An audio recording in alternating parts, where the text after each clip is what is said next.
Welcome to Love's Tender Flame.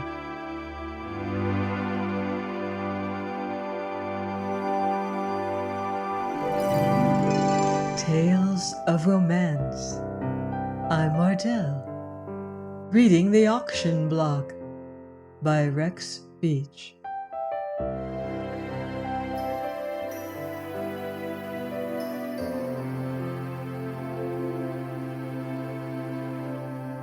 Chapter 29. Adoree Demarest, still in her glittering hybrid costume, but heavy-limbed and dull with fatigue, paused outside her own door early that morning. The time lacked perhaps an hour of dawn. The street outside and the building itself was silent, yet from Adoree's parlor issued the sound of light fingers upon piano keys. Adoree entered to find Campbell Pope, with collar loosened and hair on end, seated at the instrument. The air within the room was blue and reeking with the odor of stale tobacco smoke, and the ash receiver at his elbow was piled high with burnt offerings, one of which was now sending an evil-smelling streamer toward the ceiling. Pope rose at Adoree's entrance, eyeing her anxiously. "Is everything all right?" he cried. "Is what all right?"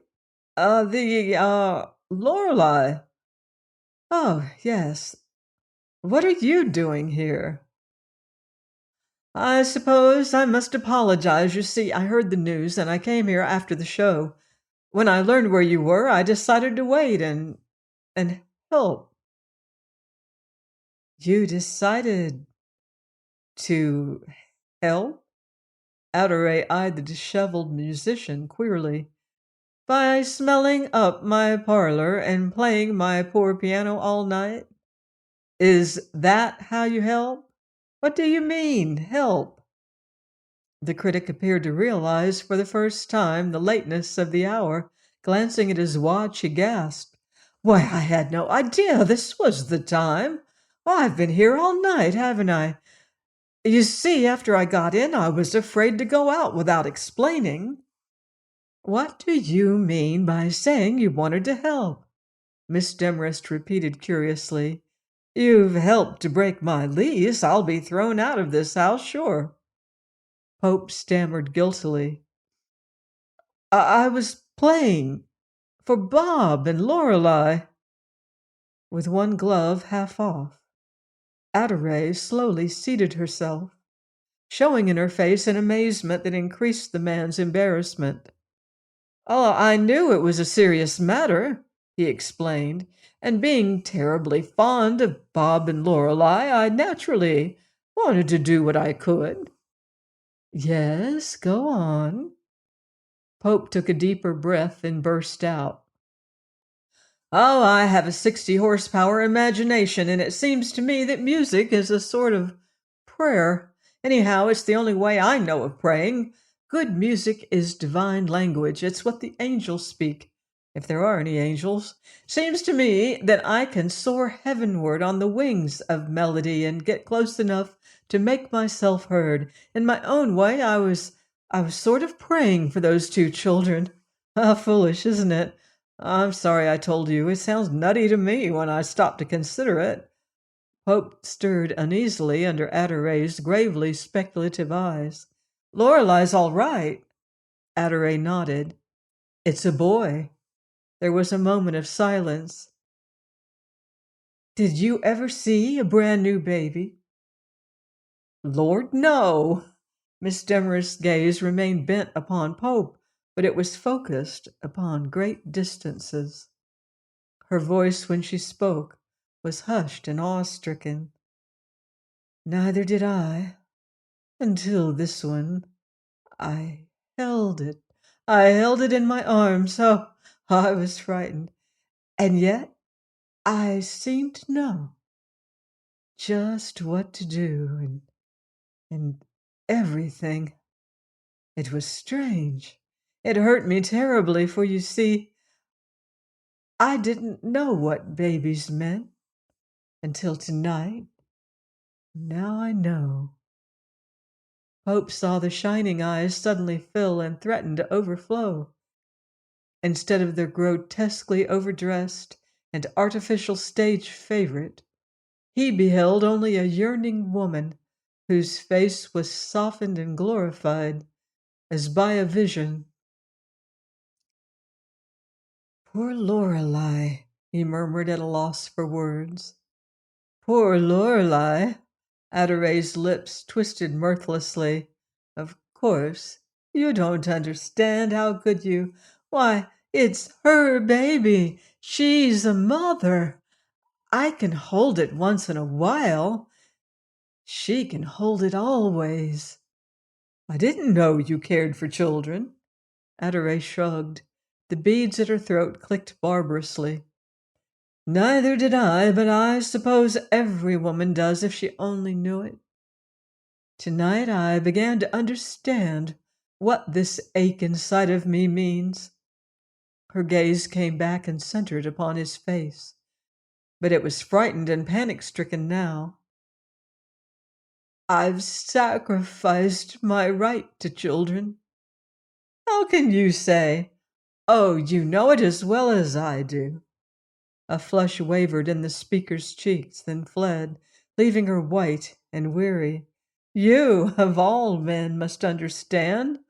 I'm notorious. I'm a painted woman, a wicked woman, the wickedest woman in the land, and that reputation will live in spite of anything I can do." She began to cry now in a way strange to Pope's experience, for her tears appeared, grew, and spilled themselves slowly down her cheeks, and she made no attempt to hide them. The sight depressed him dreadfully, for at heart he was intensely sentimental. "I didn't know what it means to be notorious," she stated tensely. "I didn't know what I was doing when I agreed to be Adoree Demarest." Pope's habitual restraint all at once gave way. "Nonsense!" he exploded. "The thing that counts is what you are, not what you seem to be. I know the truth. I don't give a damn what people say."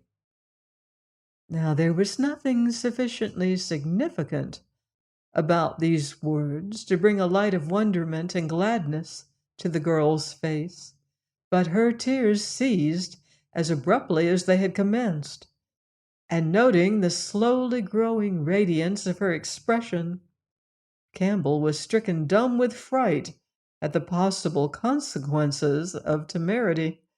The knowledge of his shortcomings robbed him of confidence and helped to confuse him. Adoree rose. She removed her tango cap and the mantle elaborately draped from one shoulder that served as an evening wrap, and then with a lingering backward glance, she disappeared into her chamber. She bathed her eyes, powdered her cheeks, patted her hair into more becoming fashion, gave a final dab of the puff upon her nose, as an expert billiard player chalks his cue. When she'd quite finished, she returned to the critic, who meanwhile had remained frozen in his tracks. For a moment she stood looking up at him with a peculiar, tender smile, then took him by the lapels of his shapeless coat and drew his thin face down to hers. "I'm not going to let you back out," she declared firmly. "You asked me, didn't you?" "Adoree, no, no, think what you were doing," he cried sharply, but she continued to smile up into his eyes with a gladness that intoxicated him. She snuggled closer to him, murmuring cozily, "I don't want to think. We'll have plenty of time to think when we're too old to talk. Now I just want to love you as hard as you have been loving me for the last 6 months." During the days of Lorelei's recovery, Bob Wharton was in a peculiarly exultant mood. Her ready forgiveness of his behavior did much to renew his faith in himself, besides doubling his devotion to her. He did not feel that he could ever learn to love her any more than he did, for at times the strength of his passion frightened him. But her allowance for his weakness brought them into closer touch with each other and kindled in him an aching humility that craved self-sacrifice. Dwarfing these and kindred emotions, however, was a feeling altogether new which had come with the birth of his son. At first the baby awed and frightened Bob. It oppressed him with a sense of tremendous responsibility, but on the heels of this came a dawning pride, and then an insatiable curiosity. He began to spend a great deal of time with the infant.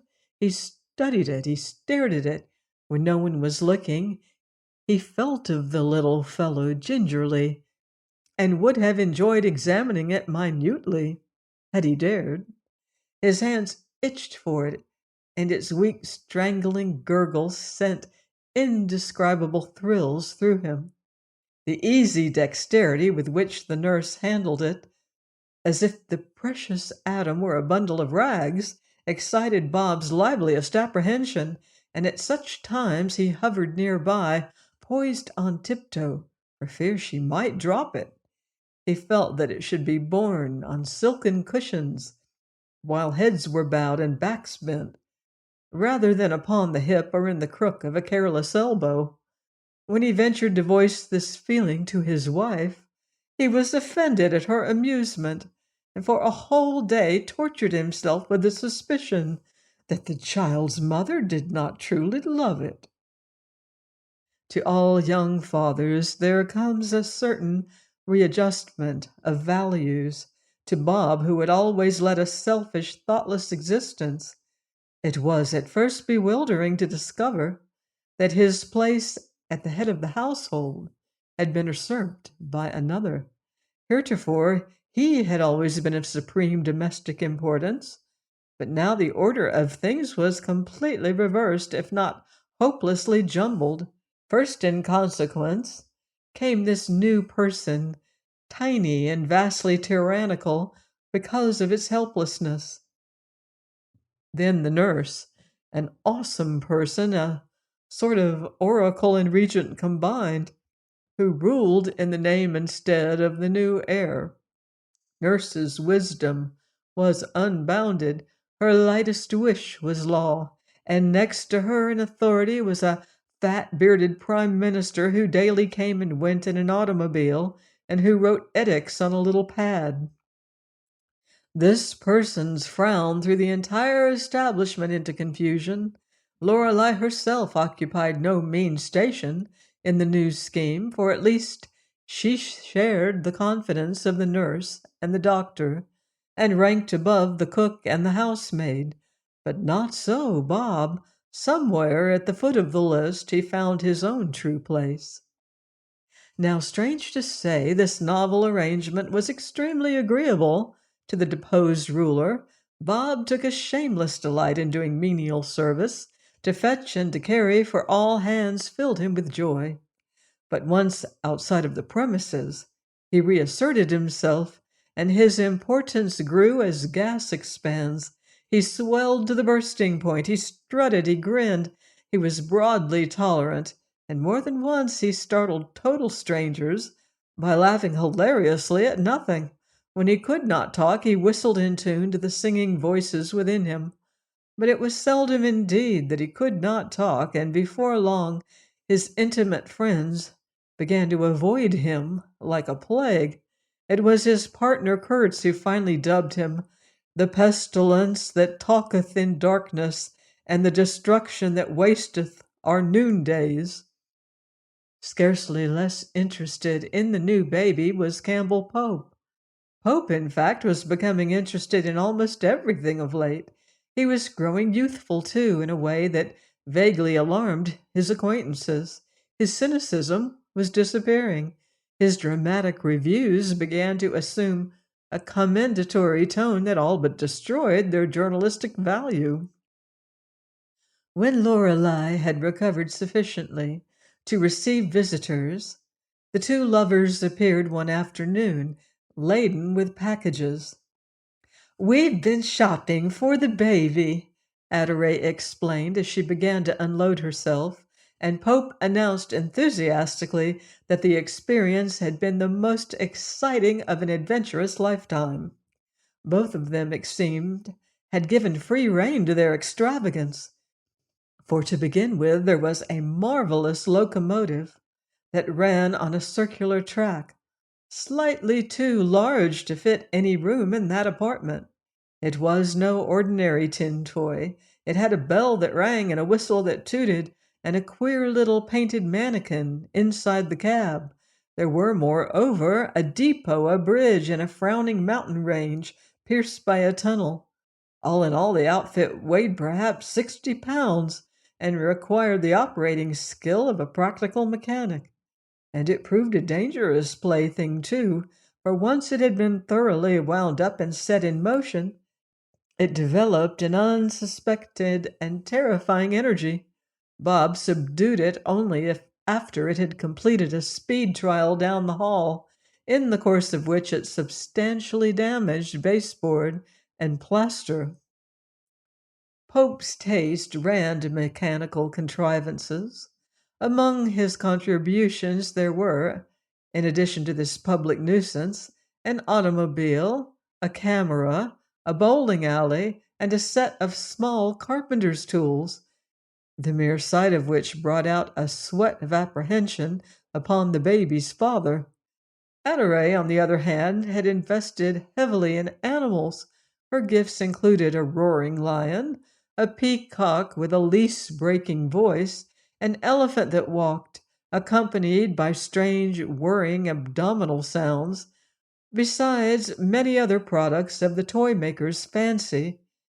There was a huge doll which Miss Demarest had purchased because of its resemblance to herself, and which was promptly christened Aunt Adoree.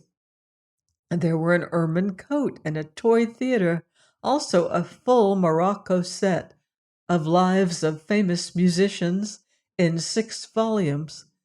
This being an afterthought of Pope's, who feared the effects of Bob's low musical tastes upon a tender child. In addition to all these, there was an elaborate enameled baby's bed with garlands of bisque flowers and a point d'esprit canopy.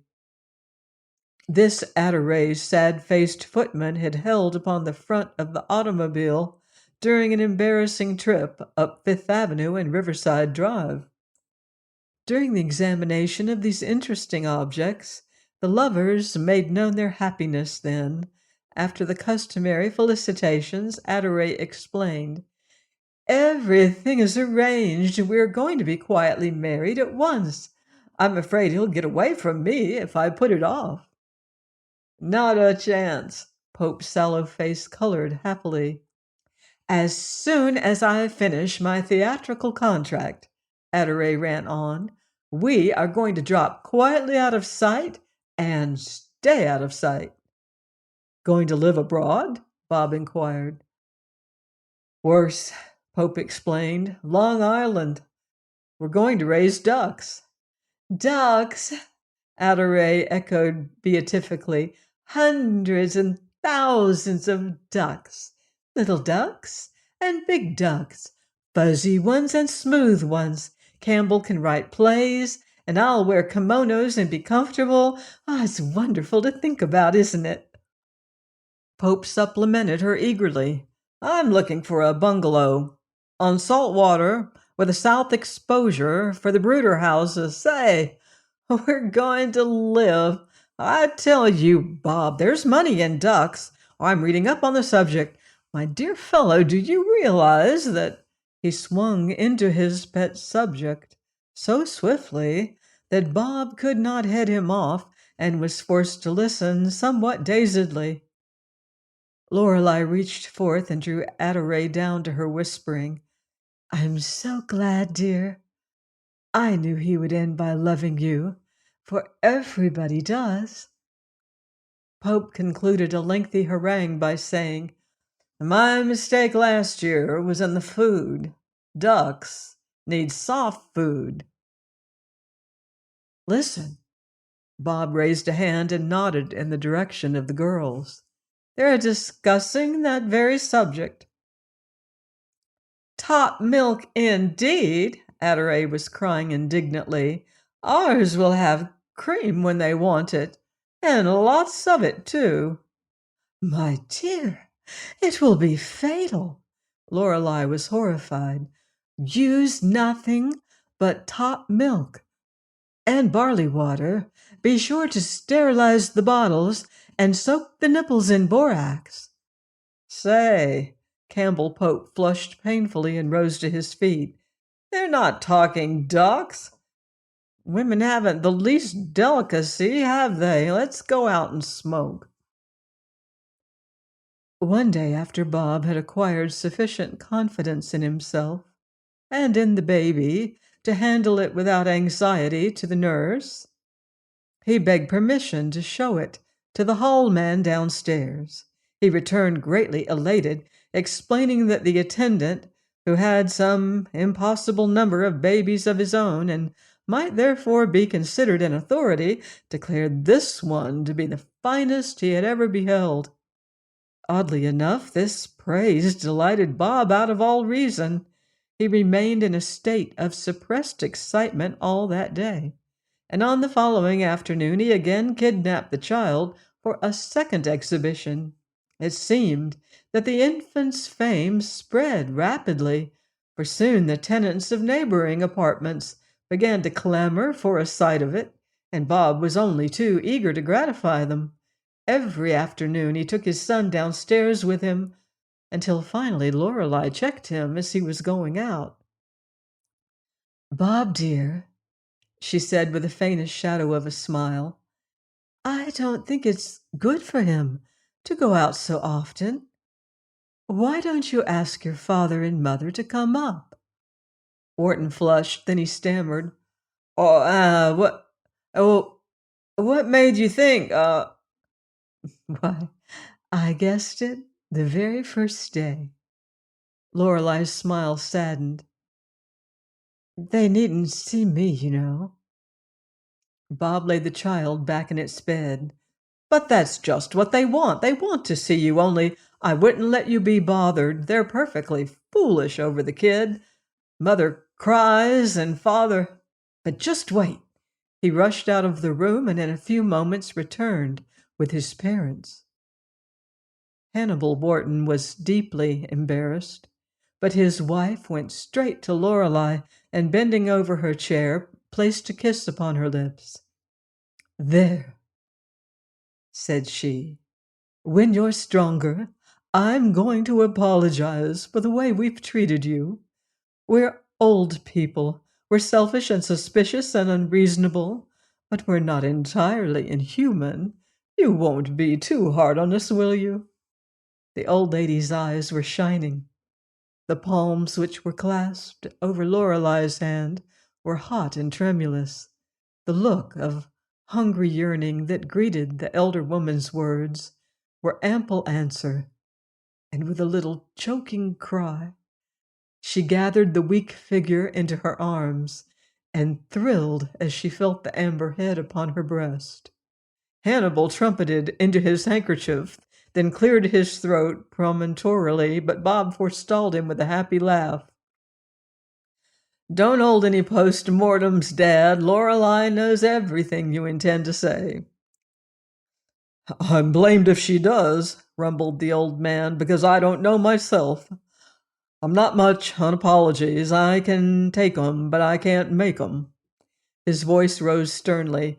Young lady, the night that baby was born, I stood outside this house for hours because I was afraid to come in, and my feet hurt like the devil, too. I wouldn't lose that much sleep for the whole Steel Trust, but I didn't dare go back to the hotel, for Mother was waiting, and I was afraid of her, too. I don't intend to go through another night like that.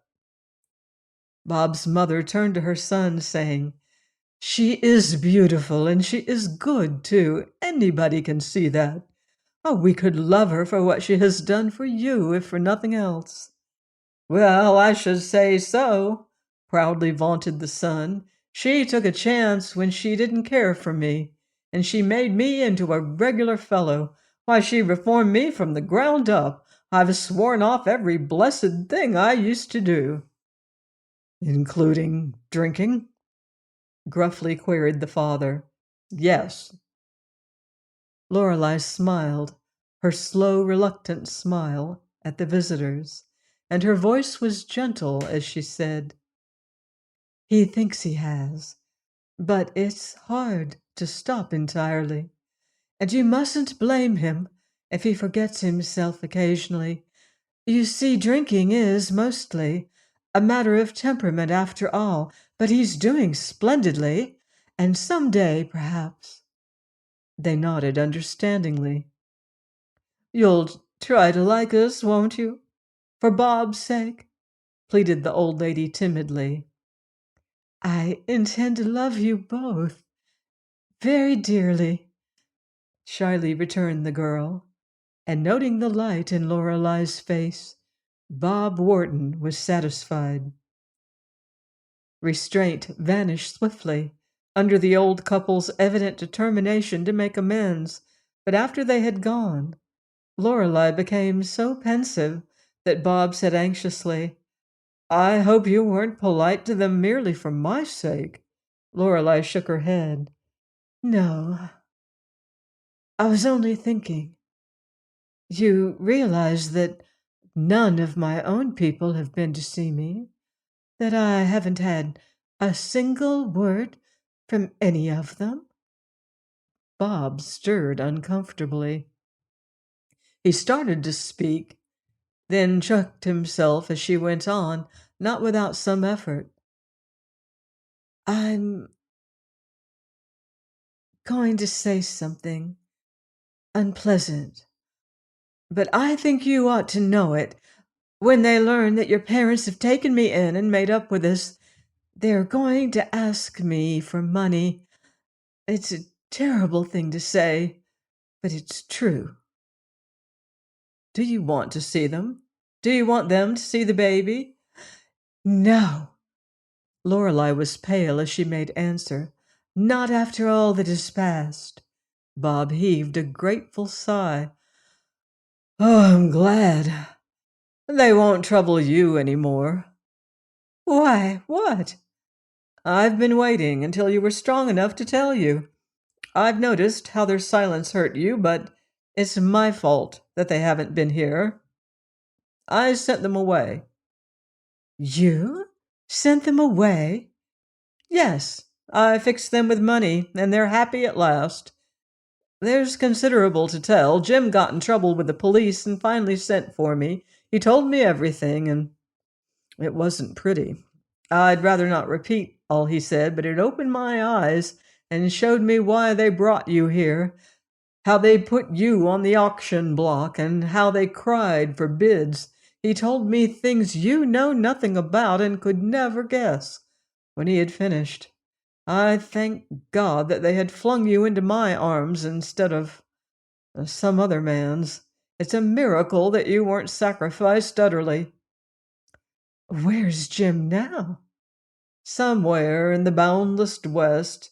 He gave me his promise to reform." "He never will." "Of course not, and I don't expect it of him. You see, I know how hard it is to reform." "But mother and father—" "I'm coming to them. My dad came round the day after our baby was born and shook hands. He wanted to stamp right in here and tell you what a fool he had made of himself, but I wouldn't stand for it. Finally, when he saw the kid, he blew up entirely and right away proposed breaking ground for a Jasper Palace for the youngster. He wanted to build it in Pittsburgh where he could run in, going to and from business. Mother was just as foolish too. Well, when I had had my little understanding with Jim and learned the whole truth about your people, I realized that no matter where we went, they would be a constant menace to our happiness unless they were provided for. It struck me that you had made a game fight for happiness, and I couldn't stand for anything to spoil it at the last minute. I went to Mother and told her all the facts, and she seemed to understand as well as I. how you must feel in spite of all they had done, and so we shook down the governor for an endowment." "Bob, what do you mean?" Lorelei faltered in bewilderment. "We asked him for $100,000 and got it." Lorelei gasped. "He bellowed like a bull, he spat poison like a cobra, he writhed like a bucket of eels, but we put it over." $100,000, whispered the wife. "To a penny, and it's in the bank to your credit. But I didn't stop there." Bob's voice hardened. "I went to your mother, and in your name I promised her the income from it so long and only so long as she and Peter stayed away from you. She accepted, rather greedily, I thought, and they've gone back to Vale. They have your old house, and I have their promise never to see you except upon your invitation. Of course, you can go to them whenever you wish, but they're happy, and I think we will be happier with them in Vale than in New York. I hope you don't object to my arrangement." There was a long silence. Then Lorelei sighed. "You are a very good man, Bob. It was my dream to do something of this sort, but I could never have done it so well." Her husband bent and kissed her tenderly. "It wasn't all my doings. I had help, and you mustn't feel sad, for something tells me you're going to learn finally the meaning of a real mother's love." "Yes, yes." The answer came dreamily, then as a fretful complaint issued from the crib at her side. Lorelei leaned forward and swiftly gathered the baby into her arms. "Is he sick?" Bob questioned in alarm. "No, silly. He's only hungry." There in the gathering dusk, Bob Wharton looked on at a sight that never failed to thrill him strangely. In his wife's face was a beautiful content, and it seemed to him fitting, indeed, that this country girl who had come to the city in quest of life should end her search thus, with a baby at her breast. I hope you've enjoyed this story. Join me here next season for a brand new romance on love's tender flame. Until then, love deeply and live beautifully.